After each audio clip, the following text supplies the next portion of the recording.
Good morning, everybody. Thank you so much for giving me this opportunity today to swap less than an hour with all of your teachers, swap places with all of you.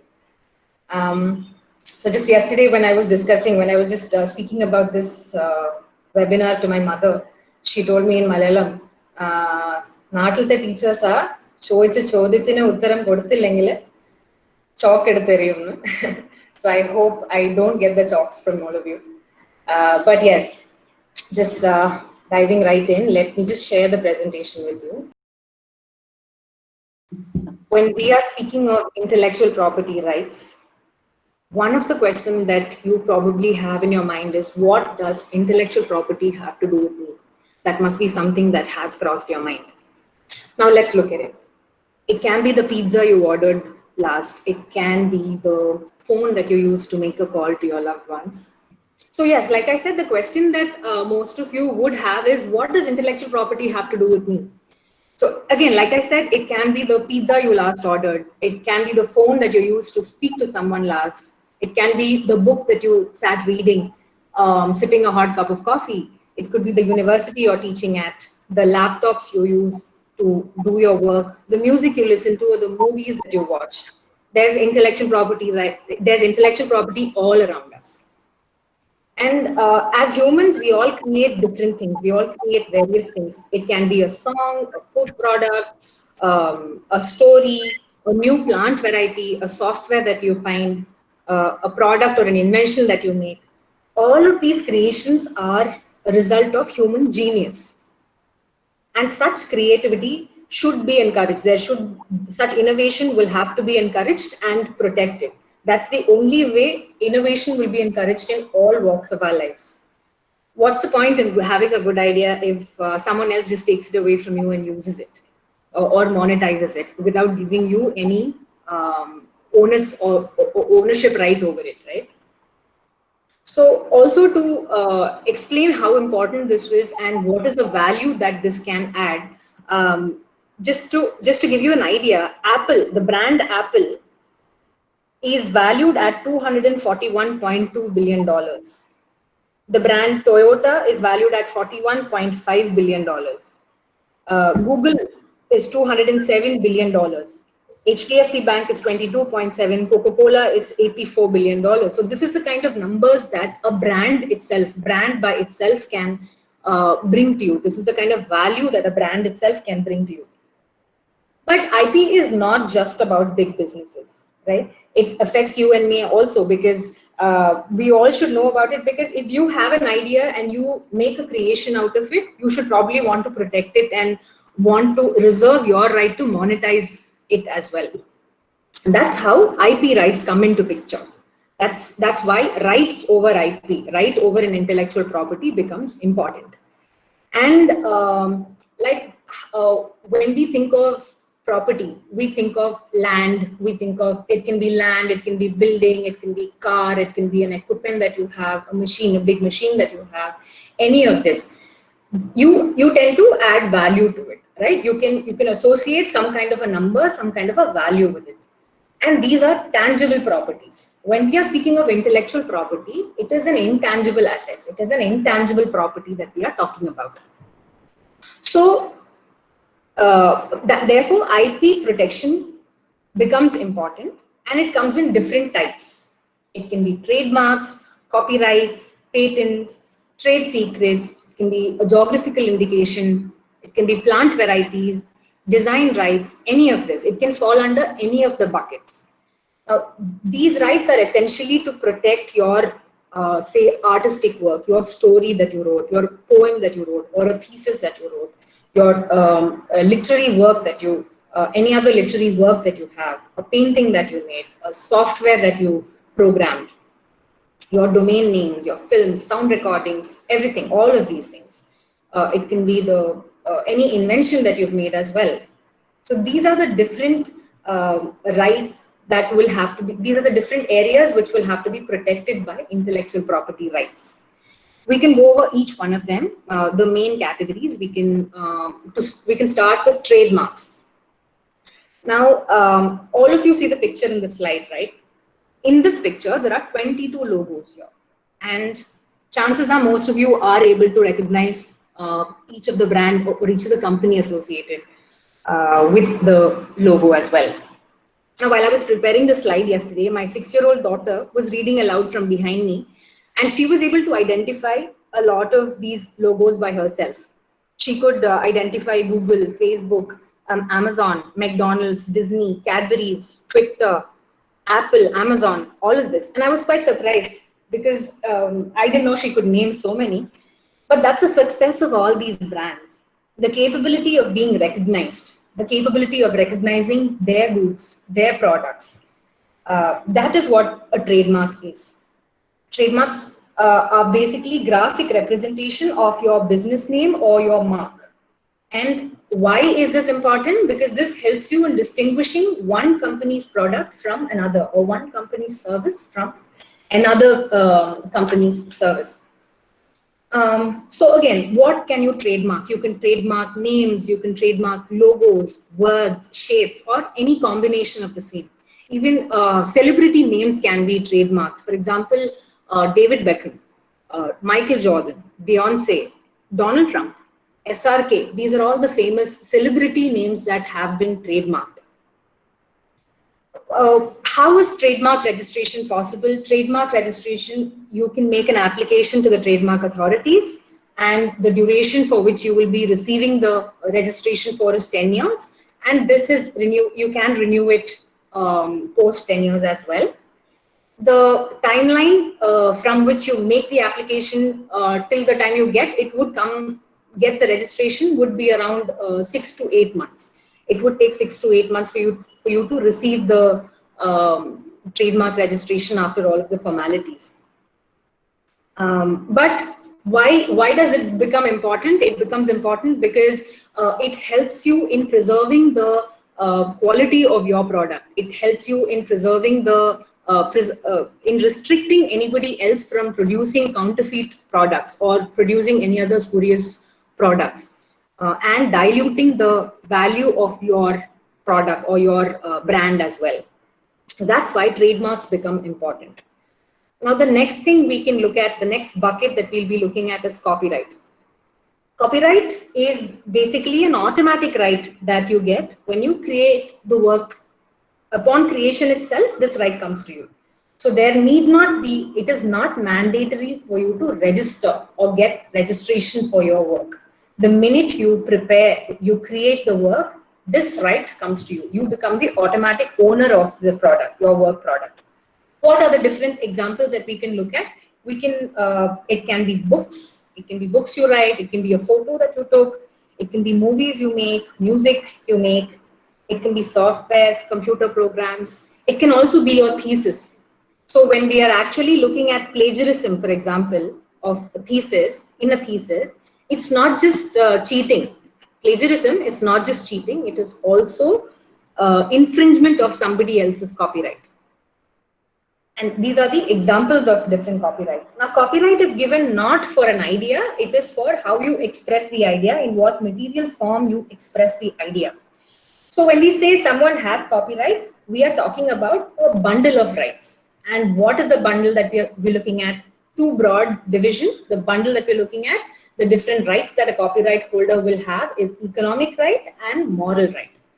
When we are speaking of economic rights, it can be the right of distribution. That's the right to sell your work, the right of reproduction, the right to communicate to the public, the right to translate or adapt, the right to make a movie of it or make a sound recording of it, or any rental or resale rights as well. And when we are speaking of moral rights, these are rights of authorship, that is the paternity right, right to be called the author of a particular work, and right of integrity. Right of integrity is basically the right to not distort the work, not let anybody distort or mutilate your work. Those are the two major rights, economic and moral rights, that you will have as a copyright holder. Now, registration of copyright, like I told you, is not compulsory. It is automatic. It comes to you as immediately upon creation of your work. But registration of your copyrighted work, your work is possible. Registration of your work is possible. you can apply to the copyright authorities. And what will be the advantage of getting the registration? It becomes easier when you, if at all there's a dispute, when you go to a court of law, it becomes easier for you to establish your copyright in the court of law. And when we are looking at copyright registration, it is usually for in case of literary, dramatic, musical, and artistic work. It is usually the duration of registration given as lifetime of the author plus 60 years. And for all other works, it is 60 years from the date of publication. There can also be a scenario where you are jointly authoring a paper or a book with somebody else. So joint authorship is also possible, where both the authors will be the joint authors of a particular work. And the duration for copyright then will be the lifetime of the authors. So in case one person passes away, the lifetime of the living author plus 60 years is what we are looking at as registration duration or copyright protection duration. The interesting point here is who will be the first owner of copyright. Now, logically, you and I would say that the first owner will definitely be the person who writes a particular work or the person who's the author of a particular work. That's logic, and that's absolutely right. But there are some exceptions to this rule. The exceptions are, in case of literary, dramatic, artistic work, when this is being done in the course of one's employment, it becomes the author, the first owner of the copyright becomes the employer here. That is, when you are creating your literary, dramatic, or artistic work during the course of your employment, then your employer will be the copyright owner, the first owner of copyright. The next exception is in case of a photograph or a video or a portrait, which is commissioned work. So somebody pays for it and asks you to make it. Then they become, the person who commissioned you to do it become the first owner of copyright. In case of a speech that you delivered in public, then the person speaking becomes the first owner of copyright. In case of any government work, the government becomes the copyright. These are the various exceptions given under the Copyright Act. There is also an interesting case on this matter, which most of you may be aware of. This is the case of V.T. Thomas versus Malayala Manorama. Where Mr. Thomas, who used to be a cartoonist for the famous cartoon Boban and Moli, was working with Malayala Manorama. And what happened in this particular case was, while he was working with Malayala Manorama, this cartoon became very famous during that time. And for some reason, his employment was terminated. And then he started working for another magazine, Kerala Kaumudi, where he started drawing the same Boban and Moli cartoons as well. Malayala Manorama filed a case against Toms, famously called Toms, against him. And the High Court of Kerala here held that all the work that Mr. Thomas had done during the course of his employment with Malayala Manorama becomes theirs. They are the first owner of copyright there. But when we are speaking about the character, Boban and Moli, apparently he had started making the characters or doing this cartoon even before he even joined Malayala Manorama. And therefore, interesting part here is the court held a distinction, made a distinction between the two: the ownership of the work done during your employment and the ownership of your cartoon character that you came up with. So here the High Court of Kerala said Mr. Thomas has the right to continue using the characters as such, and he can continue to make cartoons for any other publication as well. This was a very interesting case and quite a landmark case in the copyright regime. So one thing that we will also have to remember is when we use a material from another author in our work, it is important to ensure that the actual author is provided credits to. So we should be providing credits for to the actual author. So this is largely what copyright is and the boundaries of it. The next bucket we'll be looking at is patent. When we are speaking of patent, patent basically protects any invention. It can be a product or a process. The requirements, the conditions that it will have to satisfy is that it will have to be new, it will have to be inventive, and it should have an industrial application. Then it is eligible for getting the patent, the right of patent. Now, this is a valuable right provided to inventors. And why is it a valuable right? Because here what happens is the state is giving you a monopoly right over a particular product or a process for a specified duration. And the duration that you're looking at, the registration is given for 20 years. So for 20 years, you will have monopoly over the product and the process, whatever it is. You can restrict anybody else from manufacturing the said product or manufacturing using the said process.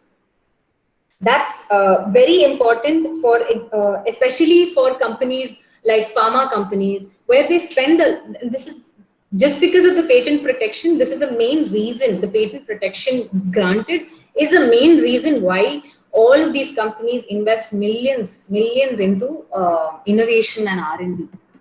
So this is mainly done because the protection is given, there is a monopoly right, and this will encourage more innovation in the various fields. So patent, when you look at it, apart from the rights of distribution and sale, you can also license, you have the option to license your patent to somebody else, or you have the option to assign or sell your right to anybody else. But these are rights that you will have for any different bucket of IP that you're looking at, intellectual property that you will be looking at. The next bucket that we're looking at is geographical indication. I'm sure all of you have heard of Aramula Kannadi. That is an example of GI.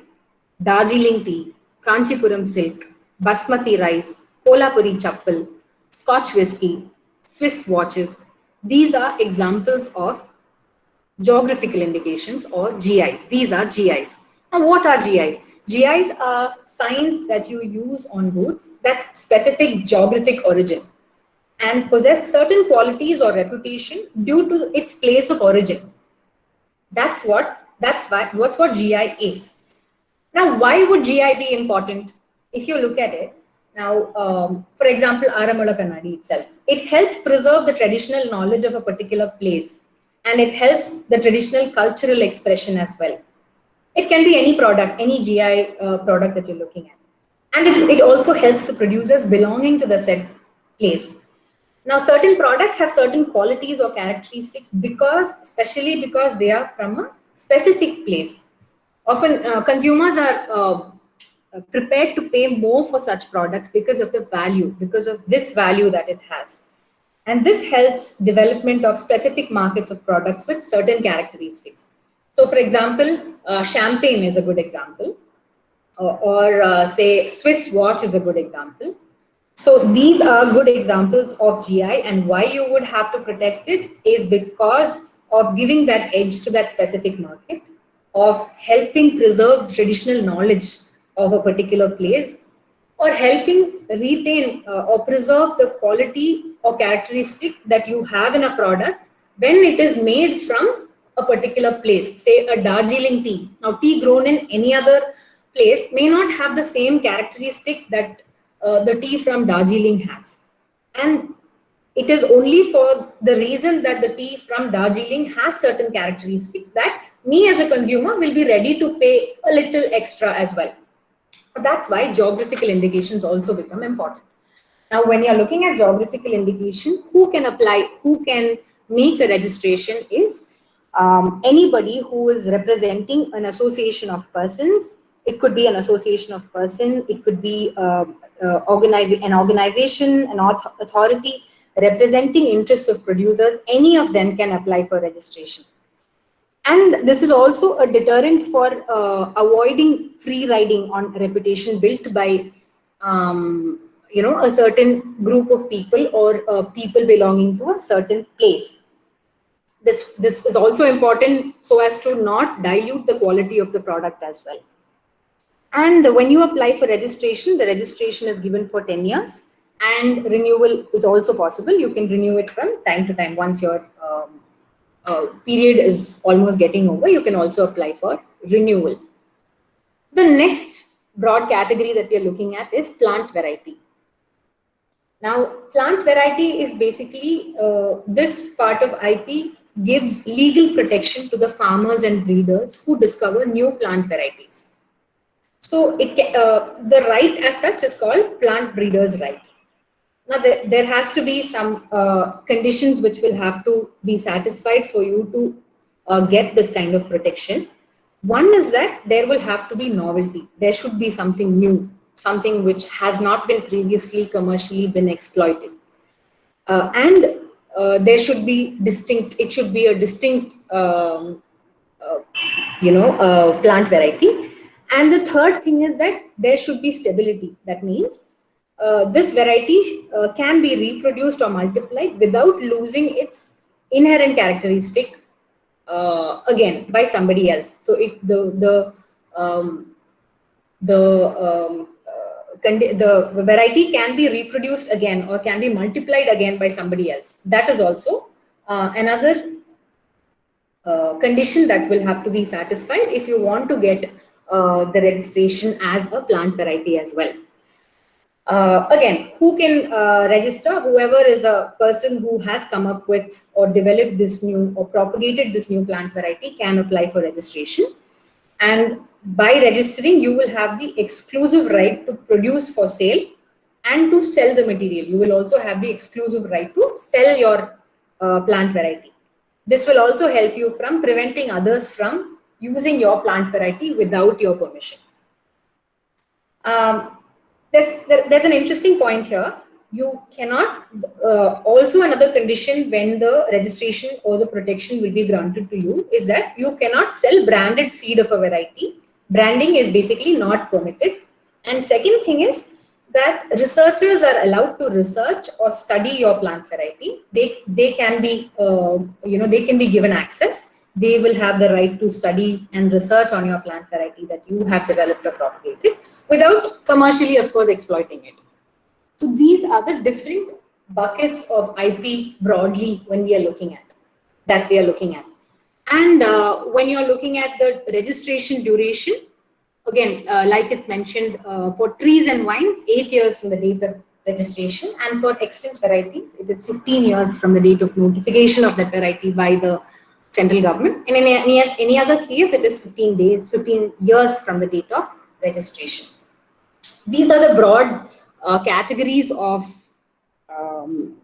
IP that we come across in our daily life and which we may not know is actually an IP. When we use the terminologies in IP, we tend to largely loosely use the words, say trademark, patent. So now you definitely can understand when you can use the different kinds of categories of IP. And how do you exploit your IP? Of course, you can sell your own product in the name that you coined, or you can sell your own product with your IP, or you can also have a licensing arrangement with somebody where you are actually giving them a license, which means you are giving somebody else a permission to use your product. Say, for example, I have a product that I've come up with, and I'd like to give somebody a permission to sell the product in a specified territory or for a particular number of years. I can do it. And this is called licensing, where you allow somebody else, you give permission to somebody else to you sell, commercially exploit the product with the commercials that you agree with the other person.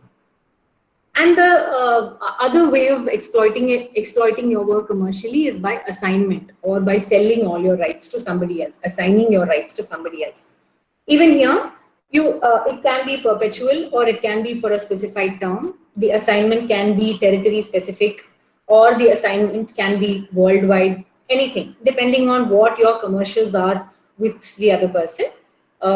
It is for you to contractually agree upon how you want to commercially exploit a particular intellectual property that you have come up with. And finally, what we will be looking at the last slide is the legal remedies. So what happens if you infringe on somebody else's or violate somebody else's copyright? What are the remedies that they will have against you? Or in case it is your copyright, that's your intellectual property that somebody else is violating, what are the remedies that you will have under law? Broadly classifying it, you have civil remedies and criminal remedies as well. Criminal remedies, of course, criminal prosecution per the legislation that you're looking at. And civil remedies, you can go in for injunction, where the authorities will basically order a party from desisting, order a party to desist from an infringement. And you can also claim damages. Damages meaning you can claim compensation for the injury that is suffered to you, that you have suffered. And you can also ask them to indemnify you, compensate you for all your losses, that is as per your contractual agreement with such person. And you can there is also a right that you have to request the court to ask for seizures or raids. Basically, whatever products that have been manufactured with using your IP can be seized through court means. So these are the legal remedies that are largely available under Indian law. And this is pretty much similar worldwide as well. So yes, those are the main, what can I say, that is how I can summarize and keep it, I wanted to just summarize this whole thing and keep it very simple for you to understand. And if you have any questions, you can definitely ask me. I hope I have clarified your doubts and helped you understand the concept of IP here.